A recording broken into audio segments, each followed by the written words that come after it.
Hari Om, welcome to my channel. ఈరోజు మన ఛానల్లో నివృత్తి 10th శ్లోకం నేర్చుకుంటున్నాడు. నివృత్తితో పాటు మీరందరూ కూడా నేర్చుకోండి. నా ఛానల్ కనుక ఎవరైనా ఫస్ట్ టైం చూస్తున్నట్టయితే తప్పకుండా సబ్స్క్రైబ్ చేసుకోండి, లైక్ చేయండి, వీలైనంత మందికి షేర్ చేయండి. మిగతా వాళ్ళందరూ కూడా నేర్చుకుంటారు పిల్లలు. ఇప్పుడు నివృత్తి 10th శ్లోకం నేర్చుకుంటాడు.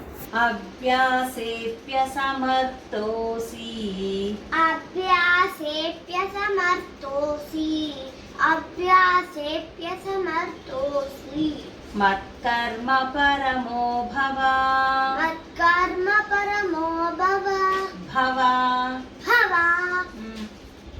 మత్కర్మ పరమో భవ భవ భవ మదర్థమపి కర్మాణి మదర్థమపి కర్మాణి మదర్థమపి కర్మాణి కుర్వన్ సిద్ధిమవాప్స్యసి కుర్వన్ సిద్ధిమవాప్స్యసి కుర్వన్ సిద్ధిమవాప్స్యసి కుర్వన్ సిద్ధిమవాప్స్యసి కుర్వన్ సిద్ధిమవాప్స్యసి అభ్యాసేప్య సమర్థోసి అభ్యాసేప్య సమర్థోసి మత్కర్మ పరమో భవ కర్మ పరమో భవ మదర్థమపి కర్మాణి మదర్థమపి కర్మాణి కుర్వన్ సిద్ధిమవాప్స్యసి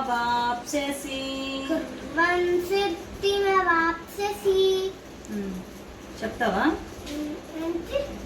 ఈ శ్లోకం ఏం చెప్తావా? ఒకసారి చెప్పనా? అభ్యాసేప్య సమర్థోసి మత్కర్మ పరమో భవ మదర్థమపి కర్మాణి కుర్వన్ సిద్ధిమవాప్స్యసి. వెరీ గుడ్, బాగా చెప్పావు. ఇది ఇక్కడ భవ అన్నది కొంచెం పలుకు, అదొకటి. భవ మత్కర్మ పరమో భవ మత్కర్మ పరమో భవ. Very good. మీరు కూడా నివృత్తితో పాటు నేర్చుకోండి. రేపు ఇంకో శ్లోకంతో మళ్ళీ వీడియో పెడతాము. అంతలోపు ఈ వీడియో ప్రాక్టీస్ చేయండి. పిల్లలకు రోజు ఒక శ్లోకమైనా నేర్పించండి. హరి ఓం.